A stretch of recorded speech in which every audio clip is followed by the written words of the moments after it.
आप बोलो, फिर भी मैं पूछ लेता हूँ। तो हमारे मुल्ला जी से हमने पूछा कि आदमी मरे तो रोना चाहिए कि नहीं रोना चाहिए, क्योंकि मोहम्मद साहब जा रहे थे और एक माई का युवक पुत्र मरा था, रो रही थी, तो माई को मोहम्मद साहब ने डांट दिया कि रो मत, खुदा ने अपनी अमानत ले लिया, और तू रोएगी तो वो दोजख में जाएगा, तो भी दोजख में जाएगी, रोना मना करा है, लिखा है कुरान में। तो आदमी मरे तो रोना चाहिए कि नहीं रोना चाहिए? मुल्ला ने कहा नहीं रोना चाहिए। तो हमने पूछा फिर वो ताजिया करते हैं, इमाम हुसैन के लिए रोते हैं, तो ये नहीं रोना चाहिए? तो मुल्ला ने कहा तो ये नास्तिक है। तो मेरे को बाहर निकाल दिया। जब धर्म का निर्णय है ऐसे लोगों के हाथ में आ जाता है, तो उन लोगों के मुल्ला और अपने लोगों के पंडित मंडित कन्या मन्या कुर्र, तुम हमारे चेले हम तुम्हारे गुर्र, रुपयों की थैली धर, तू चाहे तर चाहे मर। जब ऐसा होने लगता है तब आदमी बेचारा आ जाता है। कृष्ण के वचनों को याद करो, यतो यतो निष्पहति मनश्चंचलम अस्थितम ततस्ततो नियमेव तद आत्मनियो वशम नयेत। यह स्थिर न रहने वाला और चंचल मन जिस जिस शब्द आदि विषय के निमित्त से, मन कहीं जाता नहीं, शब्द आदि विषय के निमित्त से कल्पनाएं होती है। ध्यान देना, शब्द आदि विषय के निमित्त से आप बैठे हो, या तो सुनने की इच्छा, देखने की इच्छा, सूंघने की इच्छा, या तो सुना देखा सूंघा जो कुछ है उसमें तुम्हारी कल्पनाएं भागेगी, ठीक है ना? जो कुछ सुना है तुमने, कहीं देखा नहीं, स्वर्ग सुना है, नरक सुना है, पुण्य सुना है, पाप सुना, अमेरिका सुना, लंदन सुना, गए कि न गए, लेकिन जो सुना होगा, देखा होगा, सूंघा होगा, स्पर्श किया होगा, उसकी कल्पना चलेगी। उसकी कल्पना चलेगी और आप यदि सावधान न रहे तो उसमें मनोराज में आपकी एनर्जी खो जाती है, और वो कल्पना रिपीट होते होते आदमी कई बार दुखी होता है और कई बार सुखी होता है। सुख दुख की बाहर सामग्री में कई आदमी वो कल्पना में कई बार सुखी होते हैं। चलो हम तो सारू बैठा बैठा छापा मारे बराबर, वही પછી બીજી कल्पना तो जो तो इससे क्या, एक धारा आपकी हर्ष की निकली, एक धारा आपकी शोक की निकली, लेकिन शोक की और हर्ष की धाराएं निकलते निकलते आपको धुंधला बना दिया, कमजोर बना दिया, आप बिखर गए।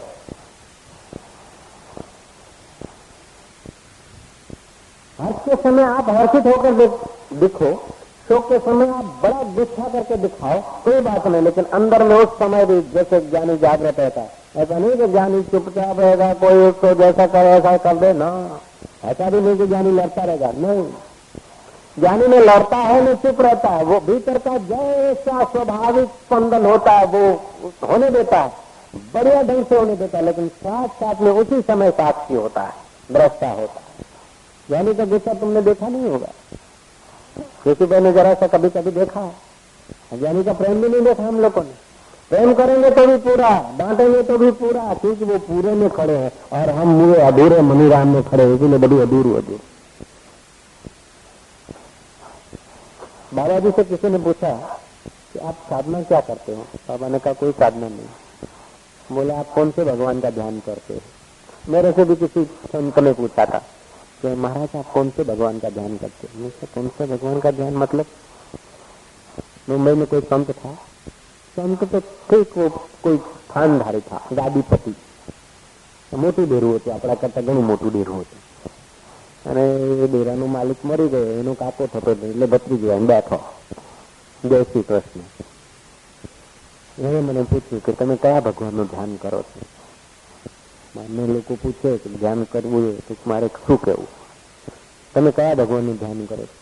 मुझे आश्चर्य लगा, मैं ऐसा बोले नहीं, शिव जी का ध्यान करते हो, विष्णु का ध्यान करते हो, कृष्ण का ध्यान करते हो, सूर्य का ध्यान करते हो? मैं क्या, बस मैं ध्यान करता ही नहीं, किसी भगवान का ध्यान नहीं करता। मतलब ऐसी ऊंची स्थिति, नहीं तो जब ध्यान करता था तब ये स्थिति नहीं थी, और जब सब छोड़ दिया तभी ये स्थिति आई। बंदगी का था कसूर बंदा मुझे बना दिया, मैं खुद से था बेखबर सभी तो सिर झुका दिया। वो थे न मुझसे दूर न मैं उनसे दूर था, आता न था नजर को नजर का कसूर। कोई रुपयों का ध्यान करता है, कोई पत्नी का ध्यान करता है, कोई पैसों का ध्यान करता है, कोई मूर्ति का ध्यान करता है, लेकिन ध्यान जिससे होता है उस अपने को भी तो देख ले यार।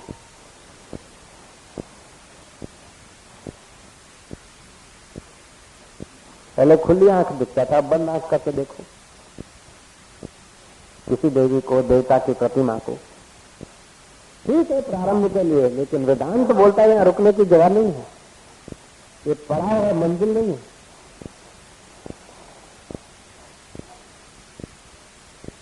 जिस जिसका भी ध्यान करोगे वो कोई राज की कल्पना होगी, कोई सात्विक कल्पना होगी, कोई तामसिक कल्पना होगी।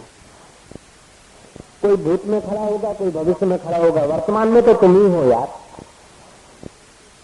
तुम हो तभी भूतकालीन देवी देवता को याद कर सकते हो, तुम हो तब भविष्य की सुख की कल्पना कर सकते हो, लेकिन भविष्य में सुख नहीं है और भूत में दुख नहीं है। अभी तुम जैसे हो वैसे के वैसे यदि अपने को जान लो, बेड़ा पार। देखा अपने आप को, मेरा दिल दीवाना हो गया, ना छेड़ो मुझे यारो, मैं अब खुद से मस्ताना हो गया। चलो स्वर्ग में मस्ताना, कोई नरक में मस्ताना, कोई रुपयों में मस्ताना, कोई पद में मस्ताना, कोई प्रतिष्ठा में मस्ताना, कोई शादी में मस्ताना, कोई किसी में मस्ताना, कोई आन में मस्ताना, कोई मान में मस्ताना। ये सब मस्तानापना कल्पना की एक छोटी छोटी झलक मात्र है। और वो भी जिस विषय की आप इच्छा करते उस विषय के अनुकूल घटना घटती है तो वो कल्पना हटती, तभी आनंद तो फिर भी आपको अपना आता है। मेरी इच्छा है कि चित्रों में घड़ी बांधो, इच्छा नहीं है, कुछ समझाने के लिए कह रहा हूँ। हाँ, लाइन मुकी देता नहीं। अब किसी के हाथ में देखता हूँ तो मेरे को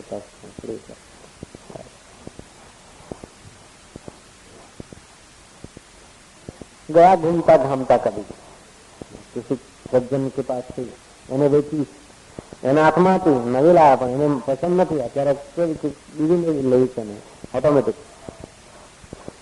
वो उसके हाथ में दिखती है और उसको मजा नहीं आता, उसको दिखती नहीं तब दुख होता। और मेरा हाथ जब खाली है, दूसरी घड़ियां बहुत पड़ी है लेकिन नहीं टोनी नहीं आए तो मेरे को दुख होता। પેલા વેચી એટલે સુખી થયો, મેં બાંધી એટલે હું સુખી થયો, ઘડિયાળ ને તો ખબર જ નહીં હોય। ખરું કે નહીં? ખરી વાત છે। ઘડિયાળ ને ખબર હશે કે હું હવે આની થઈ, પેલા આની હતી नहीं। उसको बेचने की कल्पना थी, वो कल्पना हट गई, इससे सुख हुआ। और मेरे को लेने की कल्पना थी। मिठाइयों में सुख होता है, दुकानों में या बाजारों में सुख होता है, बाजार वस्तुओं में सुख होता है तो दुकानें नाच उठती, वो बच्चे बेचने वाले बेचते नहीं, सुख कोई नहीं बेचता। वो बिक्री करता तब सुखी होता है, ग्राहक जब लेता है तब उसको मजा आता है। दोनों को मजा आता है, खरीदार को भी मजा आता है और बेचवाल को भी मजा आता है, क्योंकि उसको बेचने की कल्पना है, उसको लेने की कल्पना है, दोनों का सौदा मिल जाता है। सुख कब होता है कि सुख होता है तुम्हारी कल्पना हटती है तो तुम शुद्ध जैसे जैसे लहरियों प्रति लहरियां चलती है तो फिर गहराई नहीं दिखती है, लहरियां थम जाती है तो गहराई दिखती है। ऐसी कल्पनाएं हट जाती है तो शांति दिखती। रात को कल्पनाएं दब जाती, हटती नहीं, दब जाती, बड़ी शांति। और जब तक चालू कल्पना है तो नींद नहीं आती। कल्पना दब जाती है तो नींद आती है, और कल्पना विवेक से हट जाए तो आपको समाधि का सुख मिलता है। मैंने किसी सज्जन को कहा था, कथा में बात बता दूंगा। कोई मानस लो आ पैसा સેવામાં લગાવી દેજો, પોતે આવવાની ફુરસત નથી, એને બાપુજી વાર છે, એની દક્ષિણા આપણે નથી જોઈતી। દક્ષિણા તો એની જોઈએ નહીં, તમારી પણ ન જોઈએ, બીજાની પણ ન જોઈએ, જોઈએ પણ છતાંય ભલે ના આવતો આવે પણ એને હજી તૈયારી નથી।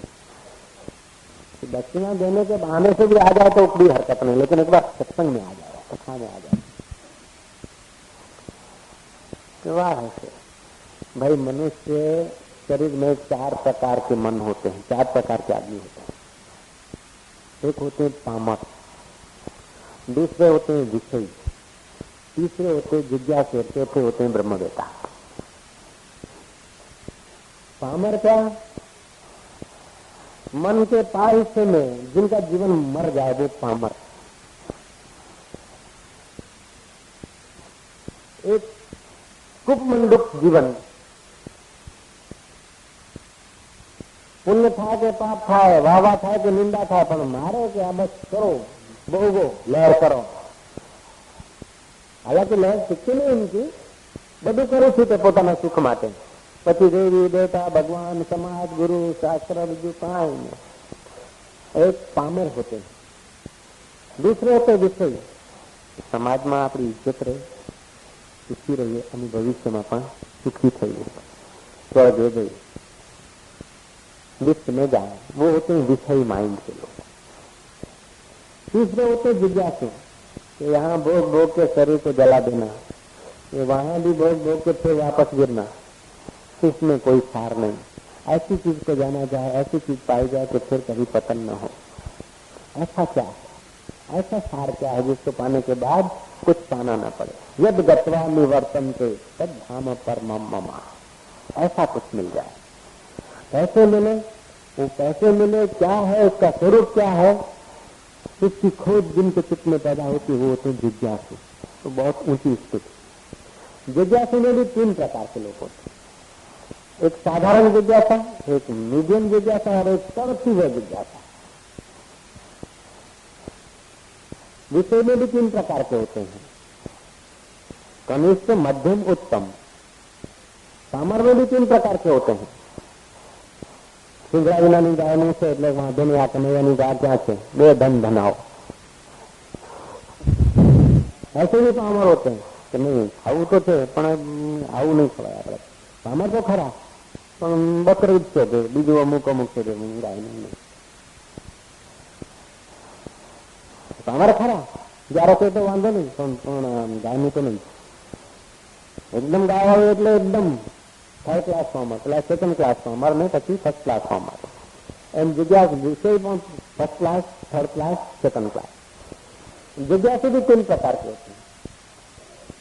कनिष्ठ जिज्ञासु वो पाले, मौका मिले तब तक उस चर्चा को करें, मौका मिले तब उस परमात्मा की तरफ जाएं, मौका मिले तब वो ज्ञान पालें। मिल जाए तो ठीक है, ज्ञान मिल जाए तो ठीक है। वो अच्छे हैं जिज्ञासु, विषयों से तो बहुत अच्छे हैं, लेकिन उनको इतना तड़प नहीं। जिनको तड़प है, इन तड़प के साथ इज्जत, आबरू, मोभा ये भी संभल रहे हैं और वो भी चीज मिले। तीसरे होते क्या, બધું જાય તો જાય પણ પેલું મળે, કારણ કે આ એક દાડે તો જવાનું। जनक ऐसे थे, उत्तम जिज्ञासु। जनक जब कथा में जा बैठते थे तभी याज्ञवल्लभ बोलना शुरू करते थे। उत्तम जिज्ञासु जनक। तो बाकी के जो साधु है इसमें कोई गाળ દીધી હોય કેટલી બહી જાય છે, એ ઠપકો દીધો હોય ને આમ જરા ધન ધને સભા વચ્ચે તો કેવી અસર કરે, એવી અસર જો વેદાંત કરે તો સમજી લેવો કે उत्तम जिज्ञासु છે। कई बार ये मलंग मलंग कभी कुछ डांटता हूँ तो जरा थोड़ा फिर मैं बोलता हूँ कि गधे गधे मलंग 1000 बार बोलता हूँ कि तुम शरीर नहीं हो, आत्मा हो, ब्रह्म हो, वो बात नहीं चुभती। और मैं बोलता हूँ कि रोज रोज सबके बेशरम हो तो वो बात चुभ गई। जय जय। और वो तो कहता हूँ कभी 2-4 महीने में जब रोज रोज आने लगते वही के वे लोग, और फिर जीवन में कोई उत्थान तेजी से नहीं तो बोलता हूँ कि रोज रोज क्या टपते बेशरम लोग। 6 महीना में एक बार कीधु ए चौंटी गયું, પણ 6 મહિના કીધું એ તત્વજ્ઞાન એ કેમ ચોંટતું નથી? જય શ્રી કૃષ્ણ કહો ને જરા, જય શ્રી કૃષ્ણ કહો તો ખરા।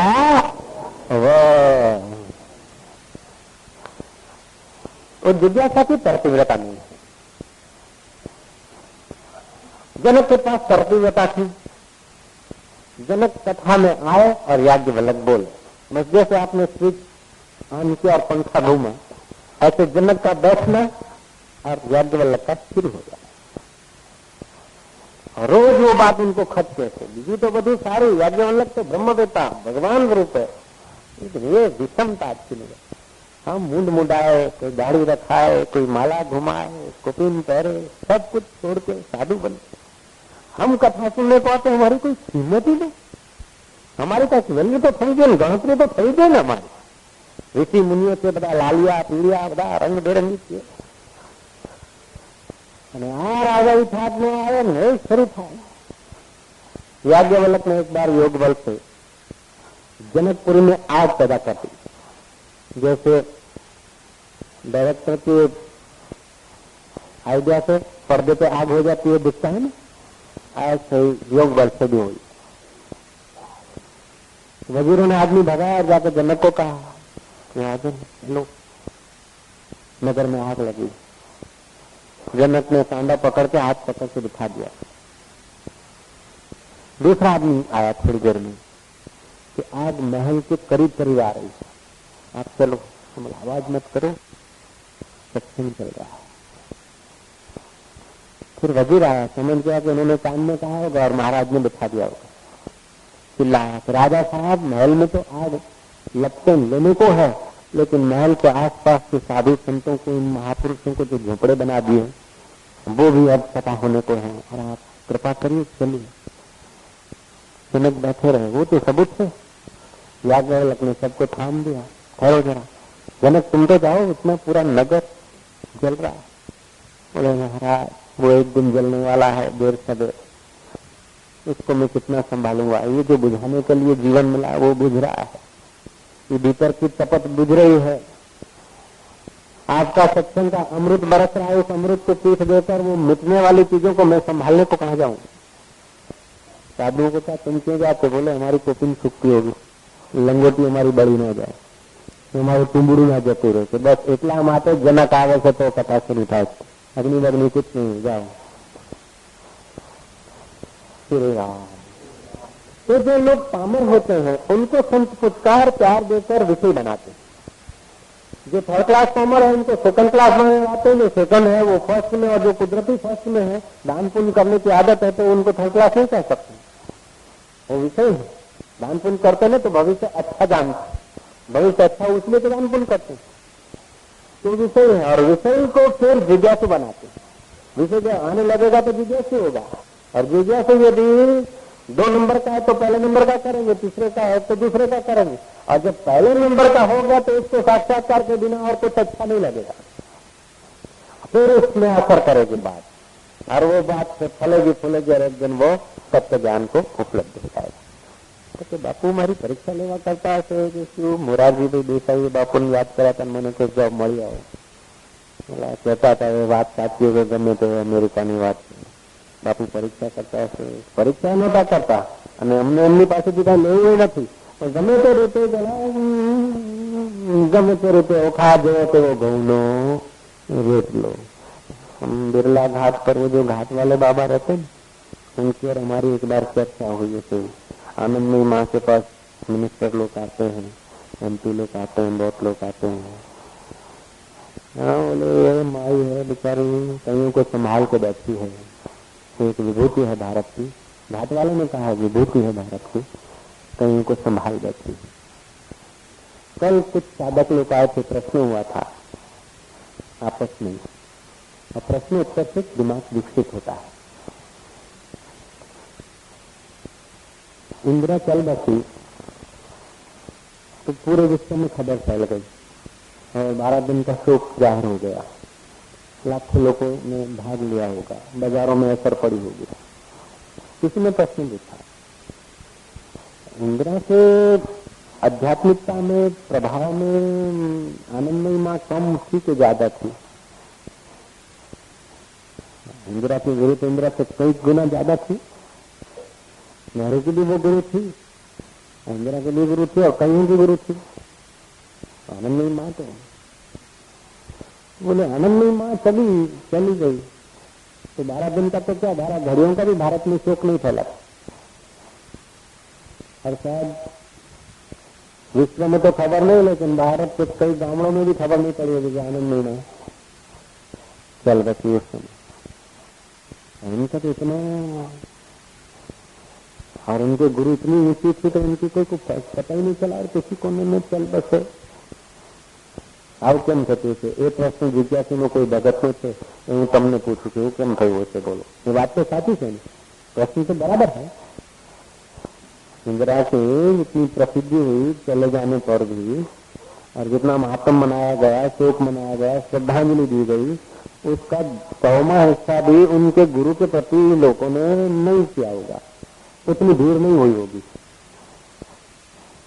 बराबर है, ये बात तो हम देखा जाए भी है, यही क्या ये प्रश्न उस बेचारे का अपना कहना ऐसा नहीं कि इनकी यश न हो अथवा इनको श्रद्धांजलि कम मिले या ज्यादा मिले, या अपना कहने का कोई तात्पर्य नहीं है, लेकिन एक विचार उठा क्या એમને ઇન્દિરાજીનું થયું એના કરતા ભલે 10 ગણું થતું, પણ એમના ગુરુજીનું એના કરતા હવાયું થવું જોઈએ, એવો પ્રશ્ન છે।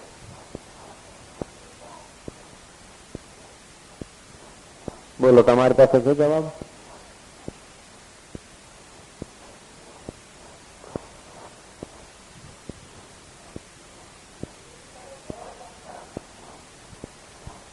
सबरी जब चल बसी होगी तो सबरी के जमाने के जो राजा होंगे, चैतन्य चल बसे होंगे उस जमाने के जो राजा होंगे, एकनाथ जी और तुकाराम जब चल बसे होंगे और उन जमाने के राजा भी चले होंगे, तो उन राजाओं का तो बड़े धाम धूम से सरगस निकली होगी, और ये बेचारे संत तो किसी कोने में ही अलविदा ले गए होंगे, किसी कोने में जीते होंगे, कोने में ही चल बसे होंगे। लेकिन हम सबरी के जमाने के राजा को नहीं जानते, सबरी को जानते। चैतन्य के जमाने के राजा को हम लोग इतना आदर से नहीं मानते, जानते, पूछते, लेकिन उन महापुरुषों को हम जानते, पूछते, लेकिन उनके हयाती काल में इतना नहीं हुआ। क्यों? रामतीर्थ बोलते हैं कि राजाई यश जो है आतशबाजी के अनार जैसा है।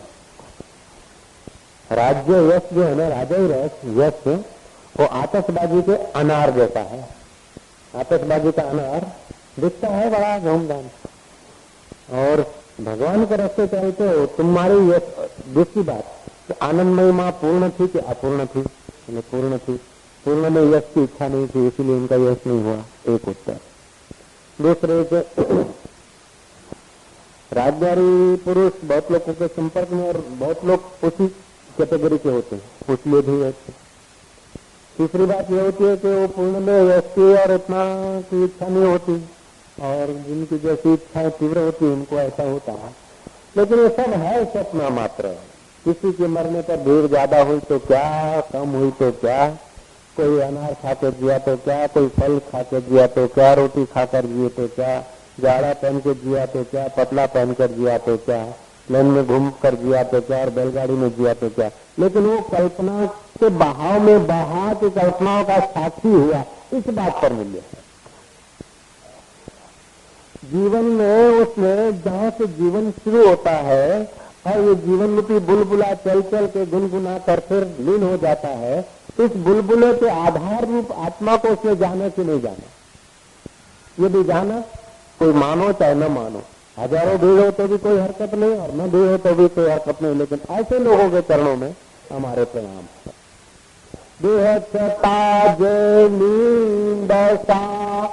वरते देहाती ते जानी ना चरण मां हो वंदन अगे।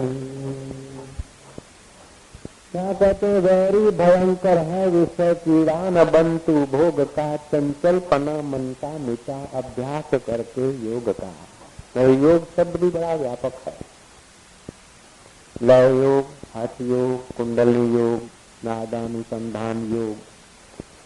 इन योगों को मुख्यतः हम लोग समाज में देखते हैं कि भक्ति, कोई भक्ति करता है, कोई कर्म करता है, कोई ज्ञान साधता है। ज्ञान में भी योग मिलाया जाता है, भक्ति में भी योग मिलाया जाता है, कर्म में भी योग मिलाया जाता है, तो वो मुक्ति के दायक हो जाता है। कर्म करते हैं लेकिन कर्म में योग मिला दे तो कर्म योग हो जाए। भक्ति लोग करते हैं, ऐसा कोई आदमी नहीं जो भक्त न हो। कोई रुपयों का भक्त है, कोई सत्ता का भक्त है, कोई वाहवाही का भक्त है, कोई भोजन का भक्त है, कोई स्त्री का भक्त है, कोई पुरुष का भक्त है, कोई किसी का भक्त है, कोई किसी का, कोई जाति का भक्त है, कोई संप्रदाय का भक्त है, कोई कृष्ण का भक्त है, कोई राम का भक्त है, कोई देवी का भक्त है, कोई देवता का भक्त है, कोई झगड़े का भक्त है, तो कोई शांति का भक्त है, शांति के दूत है। सब लोग भक्त तो है, लेकिन वह भक्त खंड खंड के भक्त है। वेदांत बोलता है खंड खंड की भक्ति का मौका मिले तो करो, उसमें मना नहीं है, लेकिन खंड खंड में जो अखंड ज्योत जल रही है उसका ज्ञान ले आओ, तब तुम्हारा ज्ञान योग होगा, और उसके लिए कर्म करो तो वो कर्म योग हो जाएगा, और उसकी भक्ति करते हो तो भक्ति योग हो जाएगा। माँ की सेवा करो, माँ का भगत बनो, बाप का भगत बनो, जरूरी है, अच्छा है, लेकिन माँ और बाप में, पड़ोसी और मेहमान में छिपा हुआ जो परमात्मा है उसको लक्ष्य में रखकर माँ की सेवा करो। माँ को भगवती रूप भूलो भले बीजू बधु माँ बाप ने भूलशो नहीं, अगणित से उपकार एना एक विसरशो नहीं। संतान की सेवा चाहो, संतान से सेवा करो, जेवू करो तेवू भरो, ए भावना भूलशो नहीं।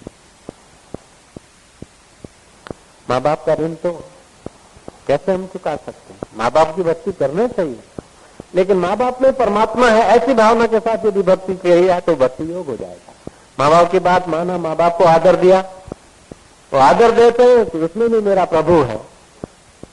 तो माता पिता में प्रभु देखा, अतिथि में प्रभु देखा, ईश्वर देखा, संत में ईश्वर देखा, ऐसे ईश्वर देखने की आदत पड़ जाएगी तो क्या होगा कि सब में ब्रह्म का दर्शन होगा। कहते हैं विचरता उस विषय से रोक कर इसे बार बार परमात्मा में ही निरुद्ध करें। जिस जिस विषय में मन, ऐसा नहीं कि तुम्हारी कल्पना थम जाएगी, तुम कोई थंबा नहीं होगा, एक जगह फिट कर दिया किसी ने बस रुक जाओगे, नहीं, तो मन की कल्पनाएं तो होगी, लेकिन उन कल्पनाओं में ईश्वर को ले आओ। भोजन कर रहे हैं, ओम पानाय स्वाहा, अपनाय स्वाहा, ये वैश्वानर परमात्मा को आहुति दे रहा है, साधन हो गया। हाँ, दे धमाधम, पेट इनकार कर रहा है कि बस हो गया, बस हो गया, कि ना और ले और ले। जયારે भूख लागे ત્યારે उपवास राखे, जયારે भूख ना हो तो टाइम सर के खाई लो, टाइम सर 11:30 वागे दे धनाधन। चलो बेचारो हाय हाय पुकारतो है। तो बाबा जी से किसी ने पूछा कि आप किस देवता का ध्यान करते हो? बोले किसी देवता का ध्यान नहीं करते। किसकी भक्ति करते? बोले किसी की भक्ति नहीं करता। मेरे से पूछा आप किस भगवान का ध्यान करते? मैं क्या कोई भगवान करे। तो आप क्या करते? मैं क्या कुछ नहीं करता, जब भूख लगती तो खा लेता हूँ, नींद आती तो सो जाता हूँ, मौज आती तो बोलता हूँ, मौन होने की इच्छा होती तो खिड़की बंद कर देता हूँ। जय जय। साधो भाई सहज समाधि भली, गुरु कृपा भई जा दिन ते, दिन दिन अधिक चली, साधु भाई सहज समाधि भली। कान न मूंदू, आंख न रूंदू, काया कष्ट न धारू, खुली आंख में हंस हंस देखूं, सुंदर रूप निहारू, साधु भाई सहज समाधि भली। गुरु कृपा भई जा दिन ते, दिन दिन अधिक चली, साधु भाई सहज समाधि भली। खाऊं पीऊं तो करूं पूजा, मैं जो भोजन करता हूँ ना वही मैं पूजा कर रहा हूँ विराट की, ईश्वर। चलता हूँ तो प्रदक्षिणा कर रहा हूँ, क्योंकि सब जगह तो ही तो तू है। इस प्रकार की अवस्था जिन पुरुषों की हो जाती है, उन पुरुषों की तो सहज समाधि है, चलते फिरते खाते पीते समाधि है। ऐसी समाधि में प्रवेश करने के लिए प्रतिदिन थोड़ा ध्यान में बैठो, जप करो, नियम करो, ये अच्छा है, लेकिन अंत में जो भी जप तप नियम करते उस नियम को उतने तक महदूद मत रखो। उस नियम को, उस जप तप के फल को तुम व्यवहार में लाओ। मंदिर में गए तो भगत, दुकाने गए ला जा फसा जा जा ना, रसोड़े में गए तो अब रसोया बनो, भोजन करते तो भोजन बन जा, बात करते तो बात बन जा। लेकिन हम बिखरे बिखरे बात करते हैं तो मन कहीं होता है, भोजन करते तो मन कहीं होता है, सोते हैं तभी भी मन कहीं सपने देखते रहते हैं। तो तब ऐसे सो के बस सोया, बोलो तो ऐसे एकाग्रता, एक तांता लाओ। तो एक तांता क्यों, कब होगी? जब कल्पनाओं का जत्था कम हो जाएगा तब एक तांता हो। कल्पना हमारी एनर्जी को वेस्ट कर देती, बिखेर देती है। તમે બેસી રહો થોડી વાર છાના માના, પછી જુઓ કેટલી કલ્પનાઓ. આમ તમે બેસી રહેશો ને તો કલ્પનાઓની ભીડ થશે, પણ કલ્પનાઓને જોશો ને તો કલ્પનાઓ ઓછી થવા માંડે. કેવી કલ્પનાઓ ચાલે છે જુઓ જરા બે ઘડી.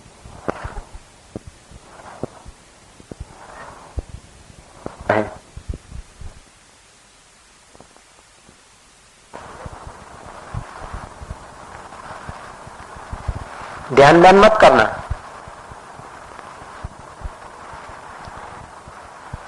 केवल शांति से. और दिन में 10-5 बार ऐसा देखने की आदत पड़ जाएगी ना, आपको लगेगा कि अरे भगवान को पाना, साक्षात्कार करना, जीवन को चमकाना कोई कठिन बात नहीं.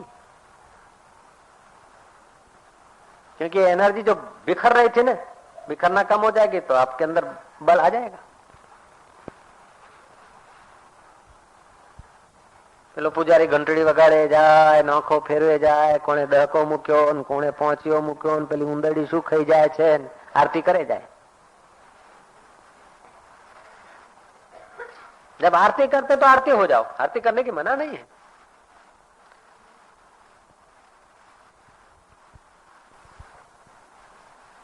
Work while you work, play while you play, that is the way to be happy and ये बचपन में हमने पढ़ा था. सुबह घूमने जाते थे एकदम खाली. सवारे फरवा जाए, कोई कहे क्या जाओ छो, ऑफिसे जाओ छो, दुकाने जाओ छो, कि ना ना फरवा जाओ छो. उस समय तुम्हारी बातों में कितनी ताजगी होती है, पैरों में कितनी रौनक होती. अब फिर 10 बजे गुजरते हो, 9 बजे कहाँ जा रहे हो, घूमने जा रहे हैं, कि ना भाई दुकाने जाऊं છું, ऑफिसे जाऊं છું. क्यों? क्यों? कल्पनाओं ने घेर लिया है कि हम करવું છે, ये करવું છે, તે करવું છે. कहीं कर्तृत्व भाव का बोझा लेकर जा रहे नहीं. तुम्हारा जीवन भर का दिनचर्या ऐसा करो, धंधा दुकान ऐसी करो जैसे राजकुमार कोई खेल खेलता हो. विनोद मात्र व्यवहार જેનો. તો કે પછી વિનોદ થી વ્યવહાર કરીએ તો વ્યવહારમાં બધું ઊંધું પડે. ના ના, બર્ડન ને ટેન્શન હટાવીને વ્યવહાર કરો ને તો બધો છક્કો જ છક્કો આવે, લીલા લહેર. ટેન્શન નહીં तो इतने शू थवानु છે. आज तक जो गुजर गया उसको देख लिया, जो गुजर रहा है वो देख रहे हैं, और जो गुजरेगा वो देखा जाएगा. बहु वो तो मरी जवानु છે, मरवा માટે तो आ बायडो आयो છે. लो हेडो. मौत से डरो नहीं, मौत से बचने की कोशिश मत करो, मुसीबतों से भागो मत, मुसीबतों के आमंत्रित करो कि देखो जरा तू कैसी होती है. फिर देखो मुसीबत में दम नहीं रहता. रामतीर्थ बोलते थे कि हम ताजा मुसीबत खाते हैं, हम रोज ताजा मुसीबत ढूंढते, बासी मुसीबत से हमको मजा नहीं आता. और जो हमारे पास मुसीबत आती है, मुसीबत को मुसीबत हो जाती कि मैं गैर जगह पर गई.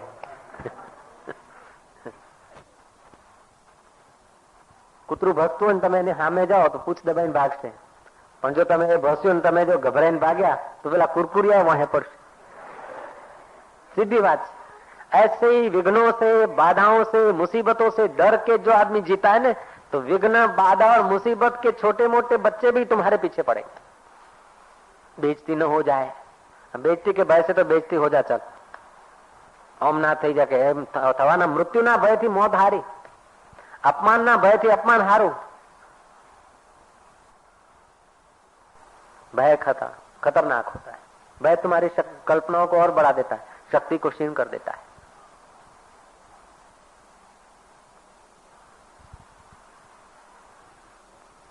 लंबा श्वास लेंगे, धूप लगाएंगे. लंबे श्वास लेते समय मनोबल को बढ़ाएंगे. મનુબેન કે તું હવે જતો નથી, મને ખબર પડી ગઈ. અને આ બધી કલ્પનાઓ પસાર થાય છે, હવે કેટલી કલ્પનાઓ પસાર થાય છે એ મારે જોવી છે. બસ બરોબર છે ને?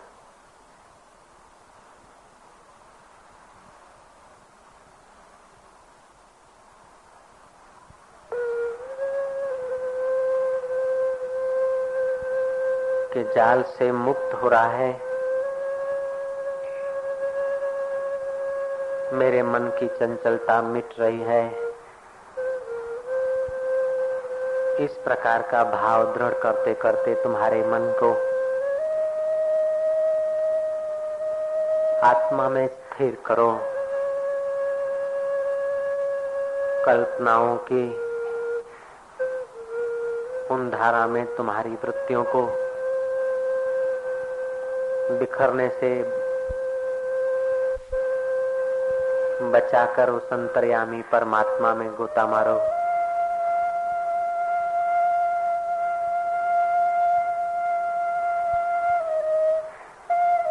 खूब खूब गहरी गहरी शांति।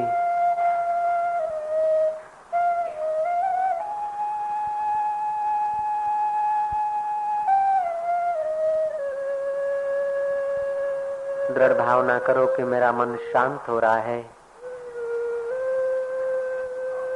मैं शांत हो रहा हूं।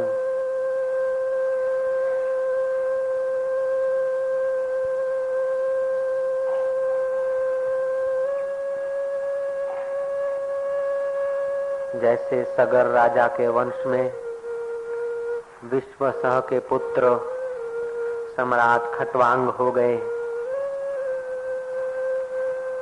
बड़े प्रभावशाली राजा थे। भोगों की इच्छा न थी, राज्य का अहम न था। चित्त सदा कर्तव्य परायण। इतने प्रभावशाली थे कि देवता जब हार जाते थे, दैत्यों का जुल्म हो जाता था देवों पर, तो वे महाराजा खटवांग की शरण लेते थे। और महाराजा खटवांग देवताओं को मदद करते थे, इंद्र को मदद करते थे।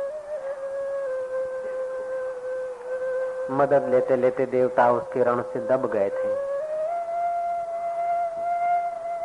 एक बार देवेंद्र ने और देवताओं ने खटवांग को कहा कि हे राजन,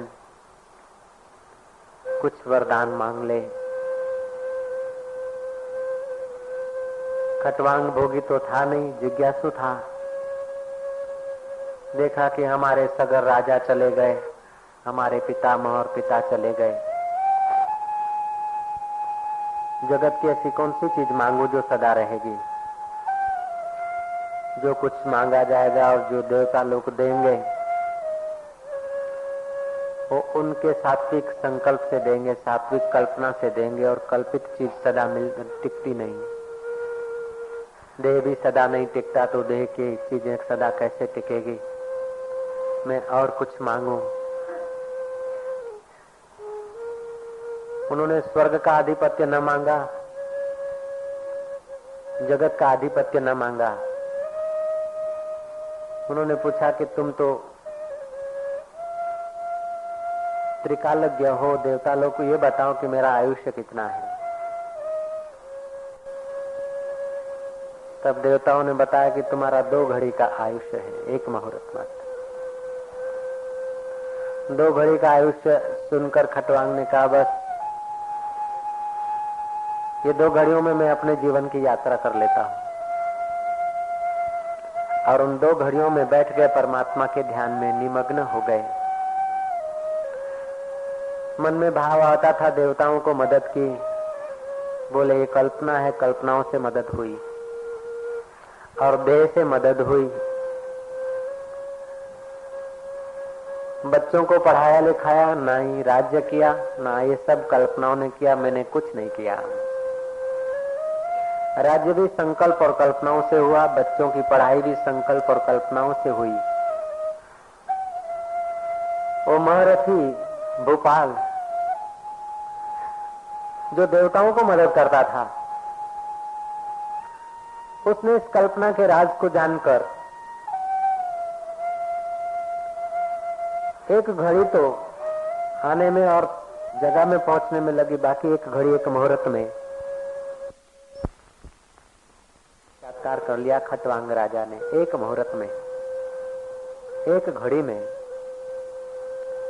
खटवांग राजा कल्पनाओं से पार होकर, कल्पनाओं का साक्षी दृष्टा आत्मा वही मैं हूं और वही सबके चित्त में मेरा स्वरूप है।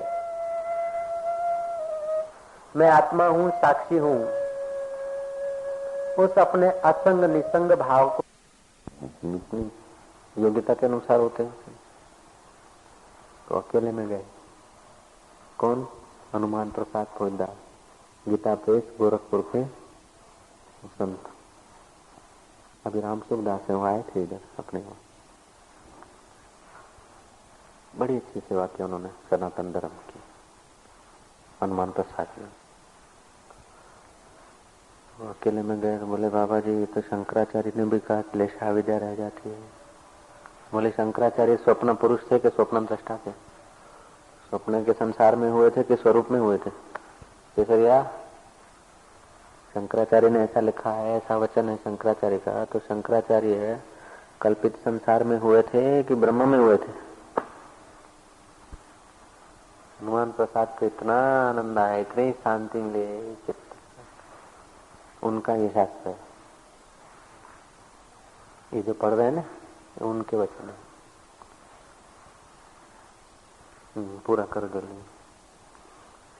गुरु में जब तक भगवत बुद्धि नहीं की जाती तब तक संसार सागर से पार नहीं हुआ जा सकता। गुरु में मनुष्य बुद्धि होना ही पाप है। गुरु और भगवान में बिल्कुल भेद नहीं है, यही मानना कल्याणकारी है। और ये मान्यता शुद्ध बुद्धि में होती है। आदमी जब एकांत में रहता है ना, मन सात्विक होता है, शुद्ध होता है, तब गुरु की गरिमा का पता चलता है। जब व्यवहार में होते हैं, रजो तमोगुणी खुराक, रजो तमोगुणी आहार, रजो तमोगुणी व्यक्तियों के बीच, तो फिर बुद्धि डगमग डगमग डगमग। मौन मंदिर में या एकांत में या हिमालय में या साधना में होता है, बुद्धि शुद्ध होती है, तभी उनकी गरिमा का पता चलता है। जैसे लड़का जितना ज्यादा पढ़ता है ना, उतना फिर वो प्रोफेसर की कदर होती है। एकड़िया वाले को प्रोफेसर की क्या कदर? एकड़िया वाला अथवा भूरो देहाई, भूरा देहाई ने एमए की कदर, वो तो अपने जैसा मनुष्य समझेगा। जब वो पढ़े लिखे तब पता चले विद्वान का। ऐसे जो ईश्वर के रास्ते जितना हम ऊंचे जाते हैं ना, उतना ब्रह्मवेताओं की व्यापकता का, गरिमा का, उनकी सूक्ष्म पहुंच का पता चलता है।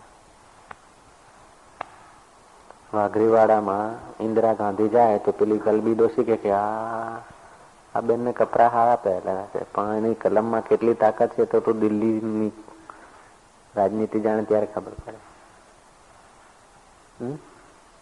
આ બાઈ હારી છે, બિચારી છે, મારા કરતા તો હું તો એને લાફો મેલું બેહારી નાખું કે, અને વાતે હાચી। પેલી ગલબી ડોશી इंदिराबेन ने मारे जोरથી બેહારી નાખે। बाहर से तो गलबी डोशी मोटी जब, तो इंदिरा की जो पहुंच है कलम में, प्राइम मिनिस्टर पद में, ऐसे ही तत्ववेता और अज्ञानी, अज्ञानी हो सकता है रुष्ट पुष्ट, सत्ता साम्राज्य, सत्ता धन वैभव राज हो, ज्ञानी के पास कुछ भी ना। लेकिन ज्ञानी की जो सूक्ष्म लोकों में पहुंच होती है, 14 लोकों में, उसके बाप को भी पता नहीं, सत्ता वाले को। सत्ताधीशों को, राजाओं को, उनको पता ही नहीं। जैसे गलबी डोशी को प्राइम मिनिस्टर की पहुंच का पता नहीं, ऐसे ही तत्ववेताओं की सूक्ष्म जगत की पहुंच, जहाँ सबको मर के जाना है, वहाँ जो तत्वज्ञानी की पहुंच होती है, वो राजाओं को पता नहीं। बड़ी ऊंची पहुंच होती है। अब दिखेंगे तो वही एक प्राइम मिनिस्टर व्यक्ति और एक साधारण व्यक्ति, व्यक्ति रूप में तो दोनों एक दिखेंगे। जैसे देह रूप में तो संत राजा प्रजा सब एक जैसे दिखेंगे, खाते पीते होते हैं, अंदर की बात है। इसलिए गुरु में मनुष्य बुद्धि होना पाप है, और गुरु में ईश्वर बुद्धि कल्याणदायी होती है। जब तक सतगुरु में श्रद्धा नहीं होती तब तक हजारों उपाय मुक्ति नहीं दे सकते। यदि मनुष्य को प्रेमी, निस्वार्थी, उदार प्रकृति, निराभिमान, क्षोत्रिय और ब्रह्मनिष्ठ गुरु प्राप्त हो तो उनके ही चरण कमलों में आत्मसमर्पण कर देना उसका मुख्य कर्तव्य है। गुरु और ईश्वर की कृपा प्राप्त किया हुआ भक्त भी प्रारब्धवश श्रद्धाहीन, दुर्बुद्धि या अभिमानी होने से उनकी कृपा से वंचित हो जाता है। बड़े भाग्य से तो ऐसे गुरु मिलते, भगवान की कृपा से कुछ सत्कर्म किए हुए होते हैं, फलते तब ऐसे गुरु मिलते। फिर कोई दुर्भाग्यवशात कोई दुष्ट प्रारब्ध आ जाता है या कोई दुष्ट क्रिया कर लेता है तो आदमी की श्रद्धा डाउन हो जाती है। श्रद्धा डाउन हो जाती है तो फिर आदमी गिर जाता है उनकी कृपा से, नहीं तो गुरु लोग पार कर देते हैं। जब तक तत्व ज्ञान नहीं होता तब तक आदमी अंतःकरण में जीता है ना, मन में, अंतकरण तो कभी ऊपर कभी नीचे, कभी तो कहे मारे तो मारू माथું ક્યાંય ના ઝૂકે. એક ફલાણા સંત પાસે ને બીજું બાપુ પાસે પોતાના શિષ્યોને મોકલે. કોઈક વખતે તો વળી દર્શન આપવાની ફુરસત નહીં. કોઈક વખતે એવી લેખી લगा के कि हा हा हा. कोई वक्त टाइम જ ना मिले. किसी व्यक्ति का कसूर नहीं है. अंतःकरण में जीते हैं ना हम लोग. हाँ, अंतःकरण में हम लोग जीते हैं ना. तो अंतःकरण कभी कैसा कभी कैसा. आत्मा एक रस होता है, अंतःकरण में तो ऐसा होता रहता है. इसलिए महापुरुष समझते हैं. महापुरुष हृदय से बड़े उदार होते हैं. कहो अजमो थे आज चुप है तो थकान है कि मौन. शंकराचार्य ने बोला, ये शंकराचार्य ने ऐसा बोला तो शंकराचार्य कल्पित संसार में हुए कि शुद्ध ब्रह्म में हुए? कल्पित संसार में हुए ना. कल्पित संसार में तो उस वक्त भी तो कल्पित लोग रहे होंगे, तो उनकी योग्यता देखकर बोले तो कोई ब्रह्म वाक्य थोड़े हो गया. जेम बराबर पूछो तो मुझे जरा तो बोलो क्या. तो पूछो कोई नहीं, जी महाराज करो तो मैं कहूँ करूँ. 3 प्रकार चलावे. एक तो गुरु महाराज कटी हुई, गुरु महाराज चिंतन કરીને ગદગદ વેતા એ ઉત્તમ. બીજા प्रकार गुरु महाराज को दर्शन કરીને गदगद वे. सरिता का दर्शन करने से संगम दर्शन का दुगना फूल होता है और सागर दर्शन का कई गुना ज्यादा होता है. सरिता को देख के प्रसन्नता आती है, लेकिन ओम पूरा करो. उत्ते गुरु के तत्व प्राप्त. मध्यम शिष्य दर्शन करने से और निकृष्ट शिष्य प्रश्न करने से शक्ति प्राप्त करते हैं. हमारे यहाँ गुरु से प्रश्न करने की आवश्यकता नहीं मानी जाती. गुरु की सेवा करे और उनका चिंतन करे. जब गुरु में अनुराग है, गुरु हमारे हैं, तो उनके गुण हमारे ही है. क्या गुरु हमारे हैं तो उनके गुण हमारे हैं. गुरु हमारे हैं तो उनका सामर्थ्य हमारा ही है. गुरु जब हमारे हैं तो उनका यश हमारा ही यश है. हाँ? जब गुरु हमारे गुरु है ना, मेरे बाप का यश तो मेरा ही तो यश है. अब केशु भाई का पैसा तो कौशिक का ही तो है. हाँ? केशु भाई सौदा करके पैसा अभी चलो ये तो अभी केशु भाई का नहीं, अभी तो हमारा रहा. उसके पहले भाई સોદો કરી આવે આપણો જ સોદો કહેવાય ને. અમેરિકામાં ભાઈ આટલા લોટ વેચ્યા, ભાઈ વેચાય આપણે જ વેચા કહેવાય. ભાઈ કમાણે આપણે જ કમાણે. ભાઈ કહો છો ને મોટા ભાઈ. तो ऐसे ही जिसको अपना मान ले तो उसका सब कुछ अपना है. जैसे अगर गुरु को अपना माना गया, अभी हम बोला ना केशु भाई का मिलकत हमारा मिलकत कौशिक का है, तो ना बोलता था क्योंकि केशु भाई तो हमारे को अर्पण कर दिया तन मन धन. ऐसा है ना. केशु भाई का मिलकत तुम्हारा नहीं है, किसका है? बाप जी का. तो केशु भाई ये भी मानेंगे कि बाप जी का सामर्थ्य हमारा सामर्थ्य है, बाप जी का आश्रम हमारा आश्रम है. सीधा सिद्धांत की बात है. जब आपने सब कुछ मेरे को दे दिया तो मेरा सब कुछ आपका ही तो हो गया. सीधी बात है ना. जैसे बेटा सब कुछ बाप को दे दिया तो बाप की मिलकत बेटा की हो गई. ऐसे शिष्य सब कुछ गुरु को देता है तो गुरु का जो सामर्थ्य है वो शिष्य का ही हो गया. जितना ईमानदारी से सब कुछ दिया उतना ईमानदारी से वहां प्रकट होने लगेगा. जितना कोर कसर रखा उतना वहां कोर कसर. वो तो टाडो वो तो टरे गयो. किसी भाई પોણાય હું તો ટરે ગયો, પણ એ ઠારવા માટે જ કીધો તો. આમ સાચુકલો નહીં કીધો તો. वो तो લીલા જ હતી. જયારે ગરુજી રોય તો તે કરાણા તારો ટરે ગયો. वो तो એ તો ટકોરો તો થાપડ્યો. સાચુકલો નહીં તો ટકોરો જ. તો મારા દાડે વાત हुई थी. कैसी मैं हुई थी क्या?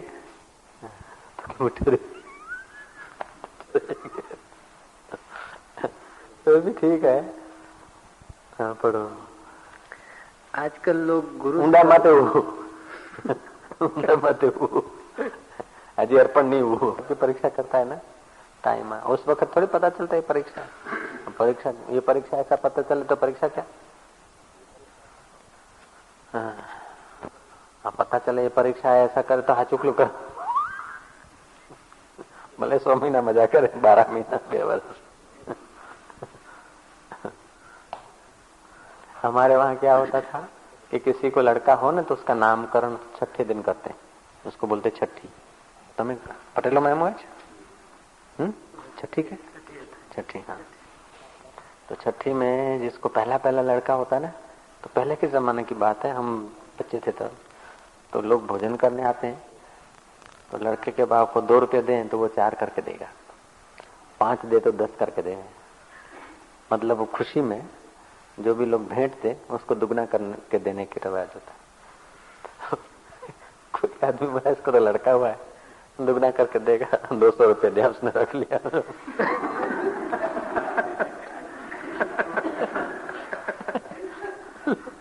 रुपये 2 रुपया 4-5 टका बसो बसो हमारे देवाड़ पकड़।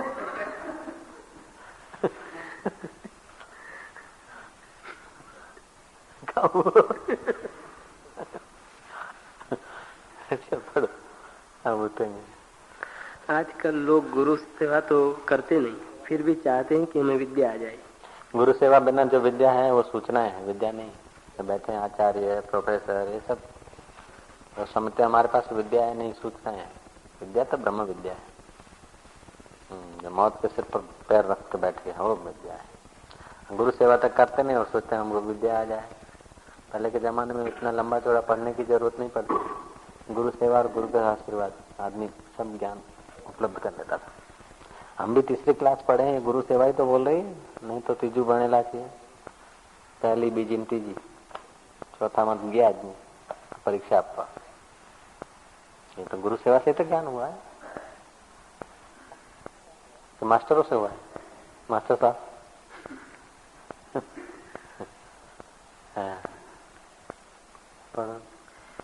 ऐसा भला कैसे हो सकता है? गुरु सेवा के बिना तो कुछ भी नहीं सीखा जा सकता। पहले समय में लोग इतने पढ़े नहीं थे जितनी गुरु सेवा करते थे। इतना पढ़ते नहीं थे जितना गुरु सेवा और गुरु अनुकंपा पाते थे। एकलव्य देखो, द्रोण का चित्र बना के कैसे विद्या सीख गया, अर्जुन को भी पीछे कर। उपमन्यु देखो, आयुध धम का शिष्य, और दूसरे कई। तोटक देखो, एक नाथ जी का शिष्य देखो, पूरणपोड़ा, एक नाथ जी खुद देखो, संदीपक और कई इतिहास भरा है। इसी से उन्हें सब प्रकार की विद्या प्राप्त हो जाती थी। आजकल के बड़े से बड़े पढ़े लिखे भी उन गुरु सेवकों के सामने कुछ नहीं है। बड़े से बड़े पढ़े लिखे भी गुरु सेवकों के आगे कुछ नहीं। संदीपक के आगे प्रोफेसर क्या होता है? गुरु सेवक जिसने गुरु की सेवा करके गुरु को संतुष्ट कर लिया है, उसके आगे बड़ा विद्वान क्या है, बड़ा सत्ता वाला क्या है? पहले के जमाने की क्या अभी बात देखो ना सीधी, बड़ा सत्ता वाला एमपी क्या है, मिनिस्टर क्या है, प्राइम मिनिस्टर का पद क्या है? जो हमको मिला है उसके आगे प्राइम मिनिस्टर का पद क्या है? उसके आगे मोती भाई का पद क्या है, केशु भाई का पद क्या है, केसरिया का पद क्या है, जयंती भाई का पद क्या है? ठीक है ना, हमको जो मिला है उसके आगे आपको क्या है? आपके पास कुछ भी नहीं। अच्छा, क्यों होता है ऐसा? वह इन्हें प्राप्त नहीं हो सकती।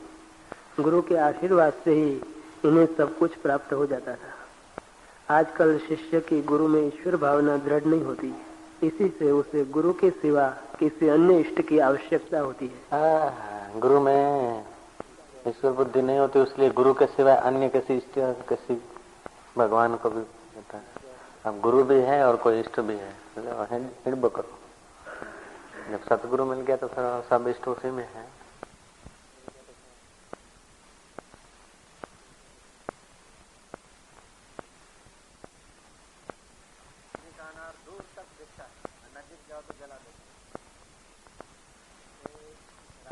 नजीक जाओ तो अंदर की अशांति आ जाती, और धर्म सत्ता के नजीक जाओ, संतों के नजीक जाओ, भगवान के नजीक जाओ तो शीतलता मिलती। महाजमल का बच्चा नहीं समझता है। रावण जैसों के पास पैसा होता है तो दूसरों का नोचने के काम आता है। राजान वटे सेठन वटे ऊंधा तो दारू में विंदा या 2 नंबर में चिंताउन में हार्ट अटैक करना। संतन वट ब पैसा आने तो माण्हुनि जो कल्याण था करना।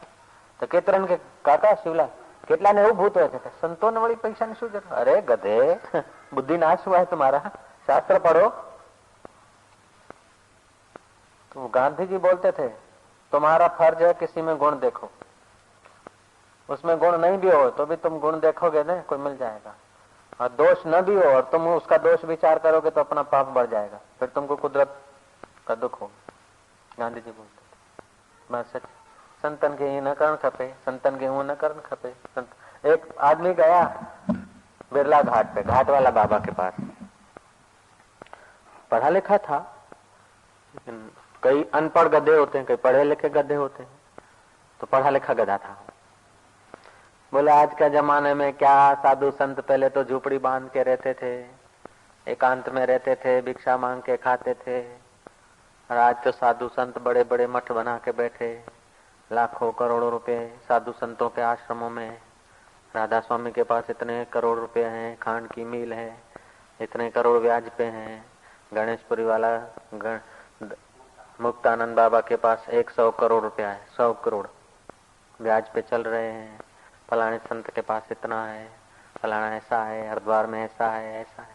कोई ऐसा संत नहीं मिलता है कि जिसको। घाट वाला ने बोला संत कैसा होना चाहिए, कि ऐसा होना चाहिए, ऐसा होना चाहिए, ऐसा होना चाहिए।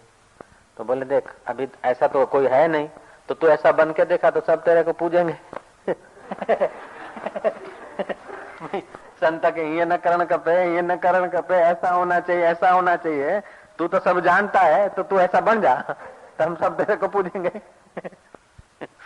तो जिनको ईश्वर के रास्ते कदम रखने नहीं है, और जिनको अपना तमोगुण है, आलस्य है, निद्रा है, तंद्रा है, अपनी बेवकूफी जो छोड़ना नहीं चाहते, ओ ये ऐसा है, वो ऐसा है, वो ऐसा। लेकिन जो साधक है वो तो महापुरुषों का लेके इशारा और चल पड़ते। आदिपुर में कोई लोग गए, शंकर भी था, चंदीराम भी थे उनके साथ। आदिपुर में गए, पूछा साईं लीलाशाह का आश्रम कहाँ है?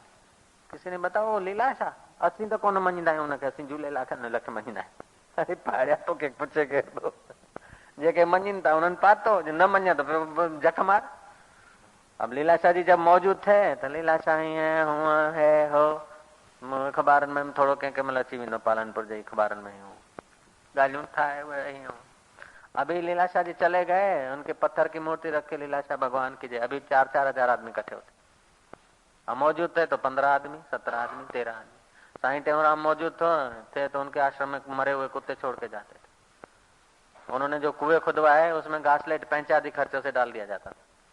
उनके आश्रम में कोई जाए तो 5 रुपया दंड, संत मानू तो खारे, बार तो खारे, ये तो करे। सच्चे संत में पावर होता था, लोगों को प्रेम देता था, लोगों को संप्रेक्षण शक्ति देके आनंदित कर देते थे।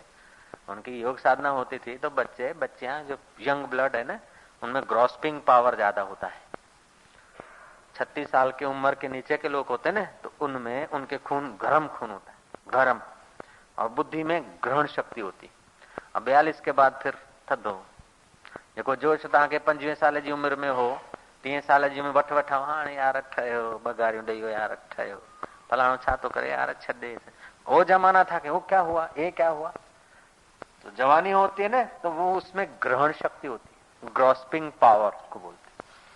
तो जिनके पास ग्रॉस्पिंग पावर था, प्लेसिंग पावर, ग्रॉस्पिंग पावर, तो ऐसे लोग साईं टेऊराम से आकर्षित हो जाते थे। लेकिन जो चिकने खांच खांच लोग थे, ही संत लाए छा तो करे, माण्हू हलिया था वञनि, हो के महिल रोन पिया, के महिल खिलन पिया, कभी नाचते कभी हंसते, ही संत टेऊराम भेणा कुछ ही आहे।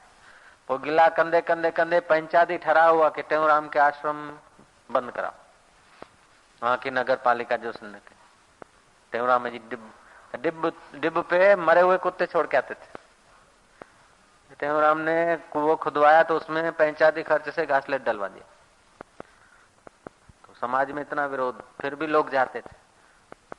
क्योंकि जो टेऊराम के आश्रम में जाएगा 5 रुपया दंड, तभी का 5 रुपया, अभी का 50 से भी ज्यादा है। 5 रुपया दंड कोई भरे तो इज्जत का सवाल है। फिर माँ बाप कहीं जावे तो लड़के लड़कियों को, वो बड़ी बड़ी दीवालें होती थी, आगंद हूंदो, वडी वडी दीवालें हूंदी, अंदर पूर के जाते, वो दीवालें कूद के चले जाते। फिर क्या करते, वो खाट के पाए से बच्चों को बांध के फिर जाते थे, इधर उधर करके रस्सा तोड़ के भी गुरु के पास पहुंचे।